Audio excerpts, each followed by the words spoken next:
Hi everyone, welcome to the woman of honour series. എല്ലാവർക്കും ഒരു നല്ല ദിവസം ആശംസിക്കുന്നു. കർത്താവായ യേശു ക്രിസ്തുവിൻ്റെ നാമത്തിൽ എന്നെ കാണുന്ന ഏവർക്കും, എന്നെ ശ്രദ്ധിക്കുന്ന ഏവർക്കും സ്വാഗതം ചെയ്യുന്നു. ഇന്ന് നമുക്ക് ബൈബിളിൽ നിന്ന് ഒരു ചെറിയ കർത്താവിൻ്റെ കൂടെ ശിഷ്യന്മാർ യാത്ര ചെയ്ത സമയത്ത് ഉണ്ടായ ഒരു സംഭവത്തെക്കുറിച്ച് പഠിക്കുക. അതായത് മർക്കോസ് എഴുതിയ സുവിശേഷം 4-ാം അധ്യായം 37 മുതൽ 39 വരെയുള്ള വാക്യങ്ങളാണ്.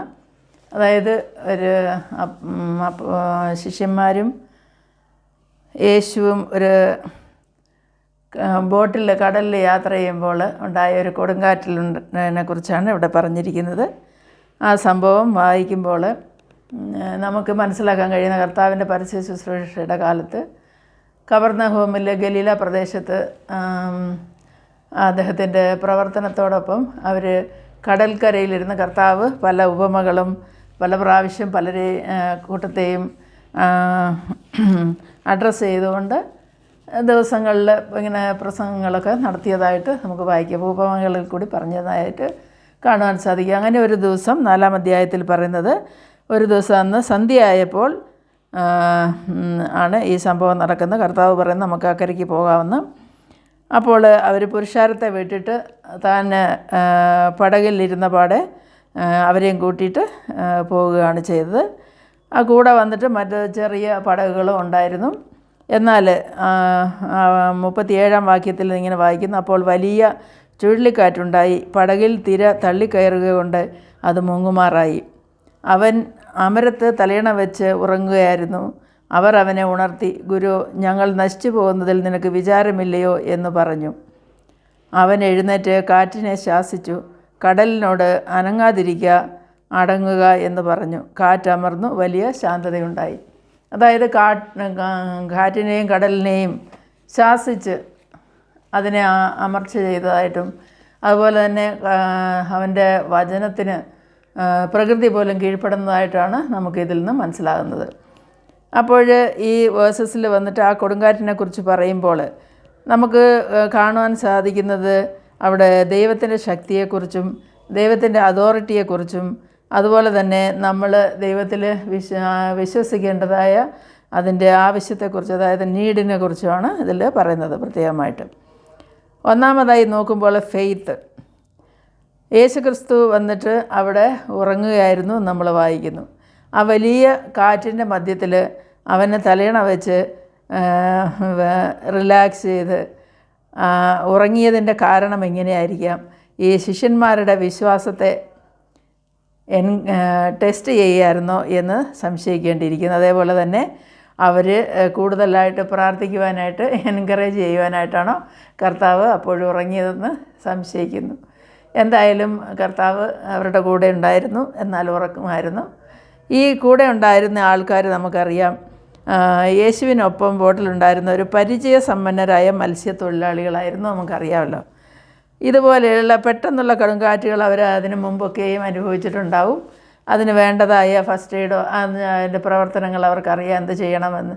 ചരക്ക് കുറയ്ക്കുക, അതുപോലെ തന്നെ അവർ പായ പിടിച്ച് അത് കൺട്രോൾ ചെയ്യാനുള്ള കാര്യങ്ങളൊക്കെ അവർക്ക് ട്രെയിനിങ് കിട്ടിയിട്ടുണ്ടാവും. അവർ ഇതിനു മുമ്പ് ചെയ്തിട്ടുണ്ടാവാം.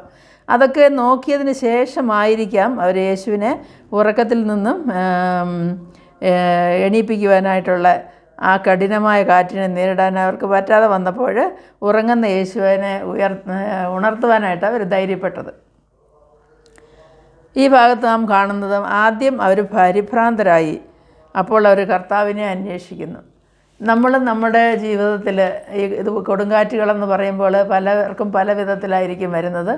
ജീവിതത്തിൽ നമുക്കറിയാം, വലിയ കഠിനമായ രോഗങ്ങൾ, അതുപോലെ തന്നെ പെട്ടെന്നുള്ള മരണങ്ങൾ, അതുപോലെ സാമ്പത്തിക നഷ്ടങ്ങൾ, ബിസിനസ്സുകൾ തകരുന്നത്, മക്കൾ നഷ്ടപ്പെടുന്നത്, അതുപോലെ തന്നെ നമ്മൾക്കുണ്ടാകുന്ന പരാജയങ്ങൾ, പലവിധമായ പ്രശ്നങ്ങളിൽ കൂടെ കടന്നു പോകുമ്പോൾ അതൊക്കെ നമുക്ക് കൊടുങ്കാറ്റായിട്ട് അനുഭവപ്പെടാറുണ്ട്.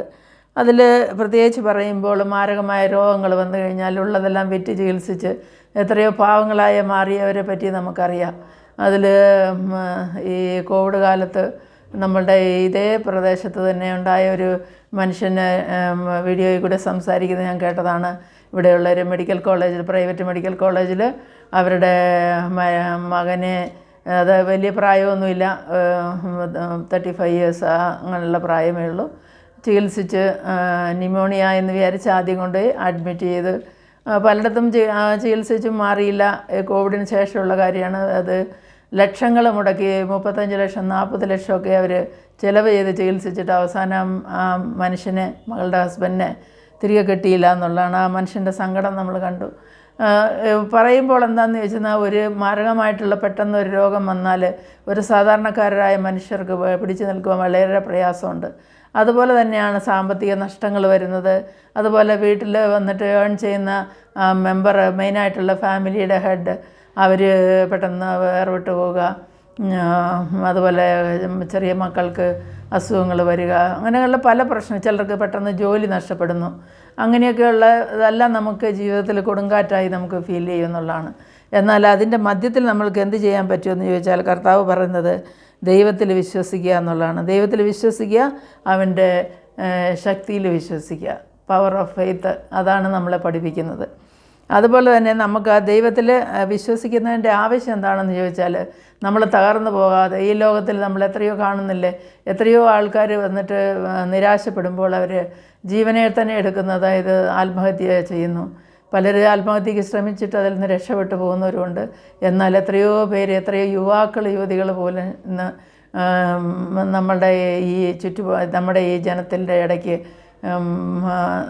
ആത്മഹത്യ, അങ്ങനെ സൂയിസൈഡ് ചെയ്യുന്നൊക്കെ നമ്മൾ അറിയുന്നുണ്ട്. എന്നാൽ നമ്മൾ കർത്താവിൽ ആശ്രയിക്കുമ്പോഴുള്ള ഗുണം എന്താണെന്ന് ചോദിച്ചാൽ, നമ്മളെ അവൻ പിടിച്ച് നമുക്ക് ആത്മീയമായിട്ടും ഭൗതികമായിട്ടുള്ള ബലത്തെ തരുന്നു, മനോധൈര്യം തരുന്നു. അവനിൽ ആശ്രയിക്കുമ്പോൾ നമ്മുടെ ഉള്ളിൽ വസിക്കുകയും പരിശുദ്ധാത്മാവിൻ്റെ ശക്തിയിൽ നമുക്ക് അവൻ ബുദ്ധി ഉപദേശിച്ച് തരികയും, നമ്മൾ വേണ്ടാത്ത രീതിയിൽ പോകാതെയും അങ്ങനെ ചിന്തിക്കാതെയും എൻ്റെ കർത്താവിനെ കൊണ്ട് സാധിക്കും, ഞാൻ കാത്തിരിക്കണമെന്നുള്ള ആ ഒരു ചിന്തയിലേക്ക് നമ്മളെ വഴിതിരിച്ചു വിടുമെന്നുള്ളതാണ്. അപ്പോൾ ഈ ശിഷ്യന്മാരിവിടെ അവർക്ക് വിശ്വാസം ഉണ്ടായിരുന്നു എങ്കിൽ കൂടിയും അവർ ഭയപ്പെട്ടു പോയി. ആ സിറ്റുവേഷനിൽ അവർ പെട്ടെന്ന് വന്നിട്ട് ലോകത്തേക്ക്, കടലിലേക്ക് നോക്കി, ചുറ്റുപാടുകളെ നോക്കി, നമ്മൾ നശിച്ചു പോകുന്നതിൽ നിനക്ക് വിചാരമില്ലയോ എന്നാണ് കർത്താവിനോട് ചോദിക്കുന്നത്. എന്നാൽ കർത്താവിന് അതിനൊക്കെ വിചാരമുണ്ട്. അവൻ ഉറങ്ങുകയായിരുന്നു, അവനെ ഉണർത്തിയേ. അപ്പോൾ തന്നെ അവൻ കടലിനെ ശാസിക്കുന്നു. ആ കൊടുങ്കാറ്റ് അവിടെ തന്നെ അമർന്നു പോകുന്നു. കടലിനെ ശാസിച്ചപ്പോൾ അടങ്ങിയിരിക്കുക എന്ന് പറഞ്ഞപ്പോൾ തന്നെ അടങ്ങിയിരുന്നു. അത്രയും പവറുള്ള ദൈവമാണ് നമ്മുടെ ദൈവം. അപ്പോൾ ഈ പാസേജിൽ വേറൊന്ന് എന്താണെന്ന് ചോദിച്ചാൽ കാണിക്കുന്നത്, നമ്മൾ മനുഷ്യർ ആദ്യം ദൈവത്തിൽ വിശ്വസിക്കണം. അതുപോലെ തന്നെ നമ്മളുടെ സ്വന്തമായിട്ട് ആദ്യമേ എല്ലാം ചെയ്യാൻ ശ്രമിച്ചിട്ട് അത് പരാജയപ്പെട്ടു പോയി കഴിഞ്ഞിട്ട് നമ്മൾ ദൈവത്തെ പോയി അന്വേഷിച്ച് അല്ലെ ദൈവത്തിൻ്റെ പാതയിലേക്ക് അപ്പോഴേ പോകുന്നതിനേക്കാൾ ആദ്യമേ തന്നെ അവനിൽ ആശ്രയിച്ചുകൊണ്ട്, അവനിൽ സമർപ്പിച്ചുകൊണ്ട് നമ്മുടെ ജീവിതത്തെ മുമ്പോട്ട് കൊണ്ടുപോയാൽ കുറവുകളില്ലെന്നോ അല്ലെങ്കിൽ കഷ്ടം വരത്തില്ലെന്നോ ഒന്നല്ല പറയുന്നത്. നമുക്ക് എത്ര വലിയ പ്രതിസന്ധി വന്നാലും അതിൻ്റെ മധ്യത്തിൽ അവൻ നമ്മെ പിടിച്ചു നിർത്തി നമ്മളെ ജീവനോടെ ഈ ലോകത്ത് മറ്റുള്ളവരുടെ മുമ്പിൽ നമ്മളെ മാനത്തോടെ അവനെ കാക്കുമെന്നുള്ളതാണ്. കർത്താവിൻ്റെ വലിയ ശക്തിയിലും അവൻ്റെ ആ ഒരു ആശ്രയത്തിലും നമുക്ക് നമ്മുടെ ജീവിതത്തെ തന്നെ സമർപ്പിക്കാം. രണ്ടാമതായി അവരെ ഉണർത്തുവാൻ ധൈര്യപ്പെട്ടു. കർത്താവിൻ്റെ ഇടപെടലിന് അവിടെ സാക്ഷ്യം വഹിച്ചു എന്നുള്ളതാണ്. അവർക്ക് വന്നിട്ട് അവർക്ക് ഈ കടലിനെയും ഒക്കെ ഇത്രമാത്രം അടക്കുവാൻ ശക്തിയുള്ള ദൈവത്തെ, കർത്താവിനെ അവർ കണ്ടു. ആ സംഭവത്തിന് അവർ സാക്ഷ്യം വഹിച്ചു.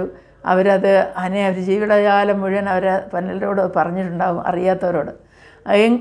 ഇന്ന് നമ്മൾ ആ ഭാഗം വായിക്കുമ്പോഴും നമ്മൾ ദൃഷ്ടിയിൽ കാണുകയാണ് ശിഷ്യന്മാരും അവരുടെ നിലവിളിയും അവർ കർത്താവിനെ ഉണർത്തുന്നത്. അതുപോലെ തന്നെ കർത്താവ് ശാസിച്ച് ആ കടലിനെ ശാന്തമാക്കി അവരുടെ യാത്ര മുമ്പോട്ട് പോകുന്നത് നമുക്ക് കാണാവുന്നതാണ്.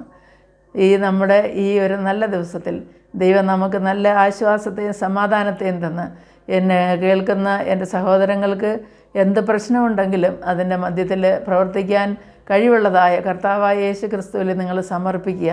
നിങ്ങളുടെ കാര്യങ്ങളെ പ്രാർത്ഥനയിൽ സമർപ്പിച്ചുകൊണ്ട് നിങ്ങൾക്ക് ജാതി മതഭേദം ഒന്നുമില്ല, എല്ലാവർക്കും വേണ്ടി, മനുഷ്യരാശിക്ക് വേണ്ടിയാണ് കർത്താവ് ഈ ഭൂമിയിൽ വന്നത്.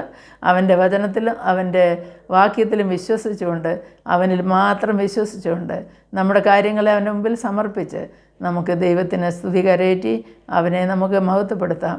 നമ്മുടെ പ്രശ്നങ്ങളും പ്രയാസങ്ങളും അവന് മുമ്പിൽ സമർപ്പിക്കുക.